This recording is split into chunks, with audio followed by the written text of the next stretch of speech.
নমস্কার, আমি ভাস্বতী। আপনি দেখছেন আপডেট বাংলা ইউটিউব চ্যানেল। প্রতিদিনের মতো আজকেও থাকছে 20টি বাছাই করা গুরুত্বপূর্ণ খবর। বিস্তারিত জানার আগে দেখে নিন আজকের হেডলাইন্স। শুভেন্দুর নালিশ পেতেই তৎপর কমিশন, এবার স্ক্যানারে জেলা শাসকরাও। সাত সকালে রাজ্যের 25টি জায়গায় তল্লাশি, কি খুঁজছে ইডি? মৃত 2 বিএলও কি 2 লক্ষ টাকা ক্ষতিপূরণ নবান্নের, অসুস্থকে 1 লক্ষ।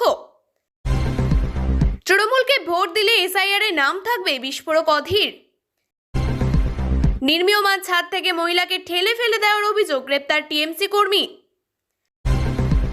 কেন্দ্রীয় এজেন্সির কর্তার ভুয়ো পরিচয়ে বিডিওকে মেল, এসআইআর এর মাঝে আমডাঙ্গায় গ্রেপ্তার যুবক। শুনশান এলাকা, ঘরে তালা, ঝুপড়িও খালি। সীমান্ত লাগোয়া গ্রামে এসআইআর শুরু হতেই গ্রাম ছাড়া প্রায় 12-13টি পরিবার। বৃহস্পতিবার এসেছিলেন শুভেন্দু, পরের দিনই এলো মাছ রাজভোগ। নন্দীগ্রামে স্কুলের বদলে গেল মিড ডে মিলের মেনু। মুকেশের ভিআইপি দলের নেতাকে প্রকাশ্যে গুলি করে খুন, ভোট পরবর্তী হিংসা বিহারে। ভাই, জামাইবাবু, স্ত্রী থেকে বৌদি, এক পরিবারের 6 জনকে টিকিট দিয়ে বিতর্কে বিজেপি। শিক্ষক বিএলওদের হয়রানি, কড়া হুঁশিয়ারি দিয়ে জোড়া নির্দেশিকা জারি করল কমিশন। নজরে 10-25 হাজারে হারা আসন, বিজেপির ম্যাপিংয়ে 123। অনুপ্রবেশকারীদের বাঁচাতে এসআইআর বিরোধিতা, কমিশনকে মমতার চিঠির পরেই সরব শাহ। এসআইআর এর স্পেশাল শব্দটার আইনি যুক্তি নেই, বড় প্রশ্ন তুললেন জোহর সরকার। বিএলওদের নিয়ে সন্তুষ্ট নন অভিষেক, ডাকলেন বৈঠক। যাদবপুরের নিরাপত্তাহীনতা, রাজ্য এবং বিশ্ববিদ্যালয়কে ধমক দিয়ে হলফনামা তলব হাইকোর্টের। অনুপ্রবেশ বিতর্কে বিজেপির ভিতরে ভাঙন, দিলীপের মন্তব্যে তৃণমূলে উচ্ছ্বাস, রাজনীতিতে নতুন ঝড়। অবৈধ মুসলিম নাম ঢোকাতে বিএলওদের কাছে ওটিপি নিয়ে আইপ্যাককে দিচ্ছেন পূর্ব বর্ধমান জেলা শাসক, অভিযোগ শুভেন্দুর। ভয়ঙ্কর, দুবাইয়ে এয়ার শো চলাকালীন ভেঙে পড়ল ভারতের যুদ্ধবিমান তেজস। আপনাদের কাছে একটু অনুরোধ রইল, আমরা প্রতিদিন চেষ্টা করি আপনাদের জন্য সঠিক, সংক্ষিপ্ত এবং নিরপেক্ষ খবর পৌঁছে দিতে। আমাদের এই ছোট্ট চেষ্টাকে যদি আপনার ভালো লাগে, তাহলে দয়া করে একটা লাইক দিয়ে পাশে থাকার বার্তা দিন। আপনার একটা লাইকই আমাদের আগামী দিনের অনুপ্রেরণা। এতক্ষণ শুনছিলেন সংবাদ শিরোনাম, এবারে জানাবো বিস্তারিত খবরগুলি। 3 জেলা শাসকের বিরুদ্ধে নির্বাচন কমিশন নালিশ জানালেন রাজ্য বিধানসভার বিরোধী দলনেতা শুভেন্দু অধিকারী। শুভেন্দুর অভিযোগের পর তৎপর কমিশন, জেলা শাসকরাও এখনও কমিশনের স্ক্যানারে।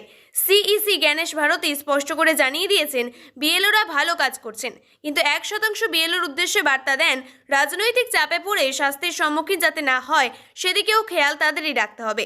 শুক্রবার পরিবর্তন সংকল্প সভা ছিল পূর্ব বর্ধমানের মেমারির পাল্লা ক্যাম্পে।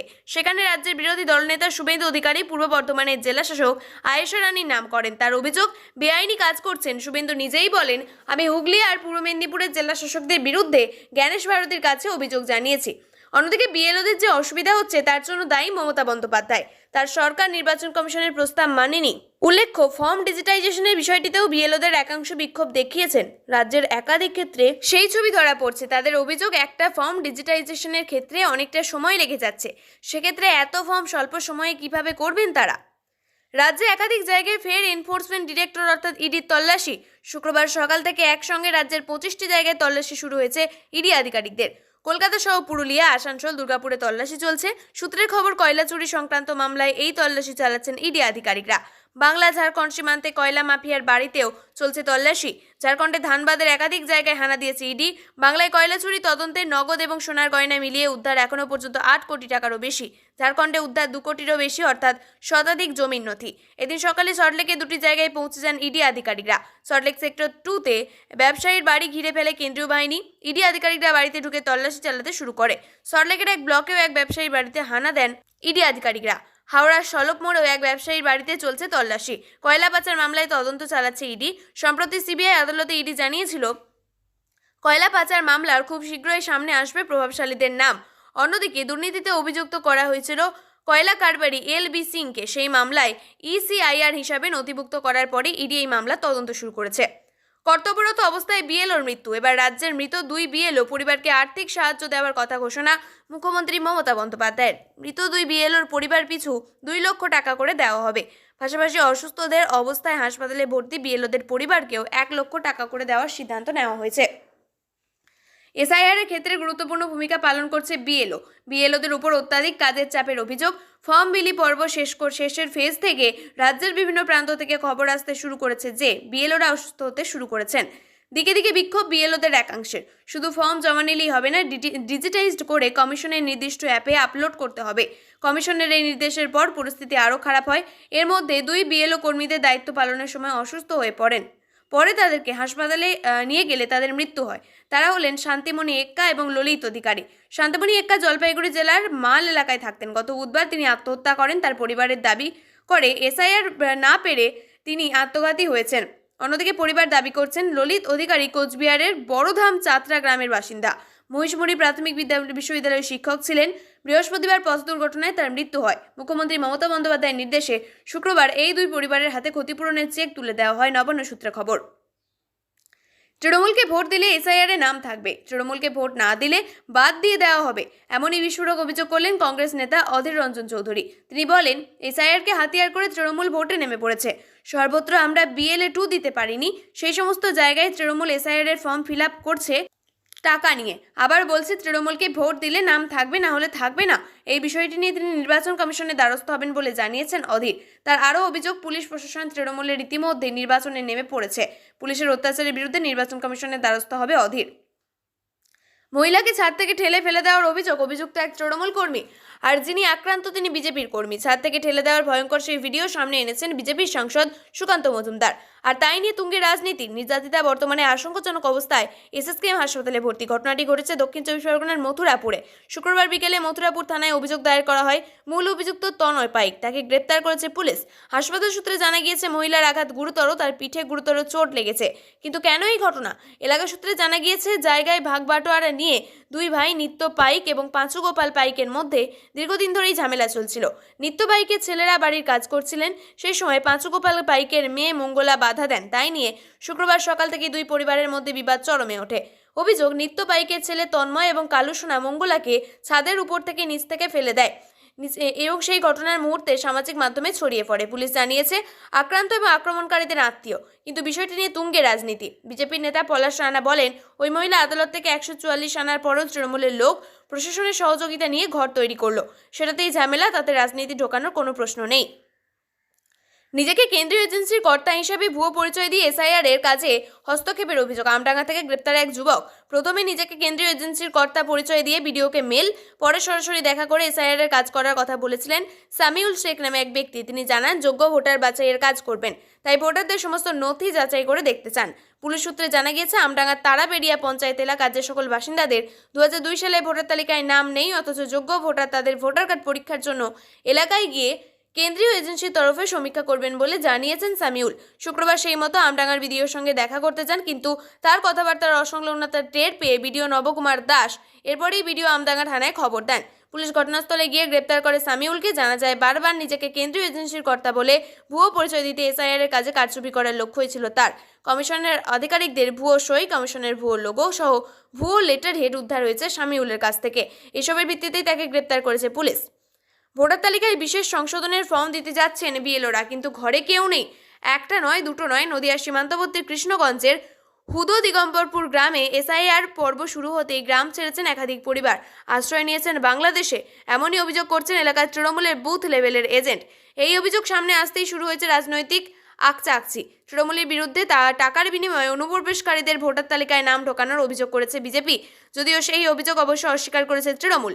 এসআইআর আবহে বহু অনুপ্রবেশকারী এখনও উত্তর 24 পরগনার স্বরূপনগর সীমান্ত দিয়ে বাংলাদেশে ফিরতে মরিয়া, কিন্তু এর নিয়ম মেনে ফেরার চেষ্টা করলেও এর বাইরে কি আরও অসংখ্য অনুপ্রবেশকারী এসআইআর এর চাপে চোরা পথে বাংলাদেশি মুখ্যমন্ত্রী হয়েছেন? প্রশ্নটা উঠছে কারণ একাধিক ছবি, কখনো উত্তর 24 পরগনার বিশরপাড়া, কখনো মধ্যমগ্রাম বিশরপাড়া, কখনো নদিয়া ভারত বাংলাদেশ সীমান্ত কৃষ্ণগঞ্জের হুদো দিগম্বরপুর গ্রাম। ফাঁকা হয়ে যাচ্ছে একের পর এক এলাকা, খালি হয়ে যাচ্ছে ঝুপড়ি, হঠাৎ তালা পড়েছে ঘরে। ভারত বাংলাদেশ সীমান্ত লাগোয়া এই গ্রামে প্রায় শতাধিক পরিবারের বাস।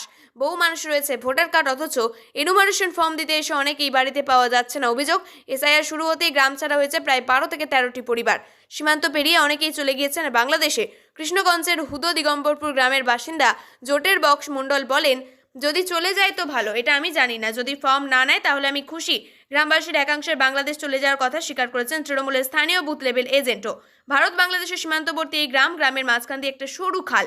সীমান্তের এই এলাকায় বেশ খানিকটা জুড়ে কাঁটাতারের বেড়া নেই। শান্তিপুরের তৃণমূল বিধায়ক ব্রজকিশোর গোস্বামী বলেন, একটা মানুষ 24 সালে ভোট দিয়েছে, অথচ প্রচারটা এমনভাবে করা হচ্ছে যে এবার তারা ভোট দিতে পারবেন না। তারা ভারতের নাগরিক নন। এই জায়গাটা আটকানো খুব দরকার। ভোটার তালিকায় ভূত ধরতে অভিযানে নেমেছে নির্বাচন কমিশন। এসআইআর পর্ব শুরু হতে শয়ে শয়ে অনুপ্রবেশকারী বাংলাদেশ ফেরার ছবিও ধরা পড়েছে। বৃহস্পতিবার আচমকাই একটি স্কুলে ঢুকে মিড ডে মিলের খবরাখবর নিয়ে গিয়েছিলেন বিরোধী দলনেতা শুভেন্দু অধিকারী। নিজের বিধানসভা কেন্দ্র নন্দীগ্রামে সেই স্কুলের পড়ুয়াদের জন্য শুক্রবার শুভেন্দু পাঠিয়েছেন মাছ এবং বড় বড় রাজভোগ মিষ্টি। স্থানীয় বিধায়ক শুভেন্দু অধিকারী পাঠানো মাছ এবং মিষ্টি শুক্রবার মিড ডে মিলের মেনু তালিকায় যুক্ত হওয়ায় খুশি সবাই।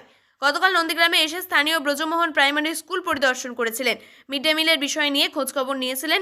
রাঁধুনি থেকে পড়ুয়া সবার কাছ থেকেই জানতে চেয়েছিলেন কেমন হচ্ছে খাওয়া দাওয়া, পড়াশোনা। বিধায়কের পক্ষ থেকে মাছ আর রসগোল্লা পড়ুয়াদের পাঠানো হয়। শিক্ষিকা থেকে রাঁধুনি, ছাত্রছাত্রী সবাই খুশি। 200-র বেশি পড়ুয়া এই স্কুলে, সেখানে সবার জন্য রাজভোগ আর মাছ পাঠান তিনি। ভোট পরবর্তী হিংসা বিহারে পশ্চিম চম্পারণে মুকেশ সাহানির বিকাশশীল ইনসান পার্টি ভিআইপি নেতাকে প্রকাশ্যে গুলি করে খুন। মৃত ওই নেতার নাম কামেশ্বর সাহানি। 40 বছর বয়সী ওই নেতা ব্লক সভাপতির দায়িত্বে ছিলেন। জানা যাচ্ছে মোটরসাইকেলে করে দুষ্কৃতীরা তাকে গুলি করে হত্যা করে। ঘটনার সামনে আসতেই এলাকায় রাজনৈতিক উত্তেজনা চরম আকার নেয়। জানা গিয়েছে, রক্সৌলের দর্প থানা এলাকায় তিনকৌনি গ্রামের বাসিন্দা ছিলেন কামেশ্বর সাহানি। ভিআইপির 14 দানন ব্লকের সভাপতির দায়িত্ব ছিল তার কাঁধে। শুক্রবার সকালে তিনি বাড়ি থেকে বের হওয়ার পর দুটি বাইকে করে আসা 3 দুষ্কৃতী তাকে লক্ষ্য করে এলোপাথারি গুলি ছুড়ে ঘটনাস্থলে মৃত্যু হয় তার। এই হত্যাকাণ্ডের খবর পেয়ে সঙ্গে সঙ্গে ডগ স্কোয়াড ঘটনাস্থলে যায় পুলিশ। গোটা ঘটনার তদন্ত শুরু করেছে। কে বা কারা এই হত্যাকাণ্ডে জড়িত তা খতিয়ে দেখা হচ্ছে। এদিকে স্থানীয় সূত্রে দাবি, রাজনৈতিক কারণেই খুন হতে হয়েছে কামেশ্বরকে। শাসক দলের দিকে উঠছে অভিযোগের আঙুল। ঘটনাকে ভোট পরবর্তী হিংসা বলে দাবি করছেন স্থানীয়রা। তবে পুলিশের তরফে জানানো হয়েছে, কামেশ্বরের বিরুদ্ধে আগেই একাধিক অপরাধমূলক কর্মকাণ্ড জড়িত থাকার অভিযোগ ছিল। দরপা থানায় তার বিরুদ্ধে বেশ কয়েকটি মামলা রয়েছে। অতীতে নকশাল কার্যকলাপে জড়িত ছিলেন তিনি। এদিকে দলীয় নেতা হত্যাকাণ্ড মুকেশ সাহানির জন্য বড় ধাক্কা। যাদবপুর বিশ্ববিদ্যালয়ের নিরাপত্তা নিয়ে দীর্ঘদিন ধরেই প্রশ্ন উঠে আসছিল। এবার সেই বিষয়ে সরাসরি অসন্তোষ প্রকাশ করল কলকাতা হাইকোর্ট। নিরাপত্তা জোরদার করার কাজে দেরি, সিসিটিভি না বসানো থেকে পর্যাপ্ত নিরাপত্তারক্ষী নিয়োগে গাফিলতি, সব মিলিয়ে আদালতের কড়া নজর এখন রাজ্য সরকার এবং বিশ্ববিদ্যালয়ের উপর। প্রসঙ্গত, এদিন যাদবপুর বিশ্ববিদ্যালয়ের নিরাপত্তা ব্যবস্থার উন্নয়ন নিয়ে রাজ্য সরকার এবং বিশ্ববিদ্যালয় প্রশাসনের সক্রিয়তা নিয়ে তীব্র অসন্তোষ প্রকাশ করল কলকাতা হাইকোর্টের ডিভিশন বেঞ্চ। অন্যদিকে নিয়োগের কাজ পর্যাপ্ত নিরাপত্তারক্ষী নিয়োগের কাজ সম্পূর্ণ করতে কতটা সময় লাগবে তা নির্দিষ্ট করে হলফনামা জানাতে হবে রাজ্য এবং বিশ্ববিদ্যালয়কে। আগামী 1 সপ্তাহের মধ্যে বিস্তারিত হলফনামা জমা দিতে নির্দেশ দেওয়া হয়েছে। ভোটার তালিকায় নিবিড় পরিমার্জনের কাজে দলের কর্মীদের ভূমিকায় সন্তুষ্ট নন তৃণমূলের second in command Abhishek Bandyopadhyay. বেশ কিছু জেলায় দলের পারফরমেন্সে ক্ষোভ তৈরি করেছে তার মনে। পূর্ণ হয়নি প্রত্যাশা, তাই যেন সেই পারফরমেন্স ঠিক করতে ভার্চুয়াল বৈঠকের ডাক তৃণমূলের সর্বভারতীয় সাধারণ সম্পাদকের। বিধানসভা নির্বাচনের আগে কয়েক মাস আগে রাজ্যে চলছে নিবিড় পরিমার্জনের কাজ, আর এই আবহে ঠাকুরনগর একটা গুরুত্বপূর্ণ ভূমিকা পালন করছে। কথায় বলে, আপনি আচারই ধর্ম পরকে শেখান। তবে বিজেপি বোধহয় এসবের ধার ধারে না। পরিবারদের অভিযোগ, দেশের বাকি রাজনৈতিক দলকে নিশানা দেওয়া বিজেপির বিরুদ্ধে এবার লাগাম ছাড়া পরিবারের অভিযোগ। সম্প্রতি মহারাষ্ট্রে একই পরিবারের 6 জনকে নির্বাচনের টিকিট নিয়ে বিতর্কে উঠেছে বিজেপি। মহারাষ্ট্রের নান্দের জেলায় লোহানগর পরিষদের নির্বাচনের প্রস্তুতি শুরু হয়েছে জোর কদমে। এই নির্বাচন এবার হতে চলেছে বিজেপি, এনসিপি, শিবসেনা এবং কংগ্রেসের ত্রিমুখী লড়াই। সেখানে বিজেপি নেতা গজানন সূর্যবংশীকে টিকিট দেওয়ার পাশাপাশি টিকিট দেওয়া হয়েছে স্ত্রী গোদাবরী সূর্যবংশী, ভাই সচিন সূর্যবংশী, জামাইবাবু যুবরাজ ওয়াঘমারে, ভাইপোর স্ত্রী রীনা ওয়াঘমারে এবং নিজের বৌদি সুপ্রিয়া সচিন সূর্যবংশীকে। এই তথ্য সামনে আসতেই বিজেপির বিরুদ্ধে সরব হয়েছে শরদ পাওয়ারের এনসিপি। বিজেপি নেতা কিরণ পাতিল বলেন, এগুলি স্থানীয় নির্বাচন এবং সিদ্ধান্ত স্থানীয় স্তরে নেওয়া হয়। সেখানে রাজ্য নেতৃত্বের বিশেষ কোনো ভূমিকা থাকে না। উল্লেখ্য, লোহানগর পরিষদে মোট 10টি ওয়ার্ড রয়েছে। এই 10টি ওয়ার্ডের নির্বাচনে একই পরিবার থেকে টিকিট দেওয়া হয়েছে 6 জনকে। প্রিয় দর্শক, নিয়মিত সঠিক খবরগুলি সঠিক টাইমে পেতে সাবস্ক্রাইব করুন আপডেট বাংলা চ্যানেলটিকে। ধন্যবাদ।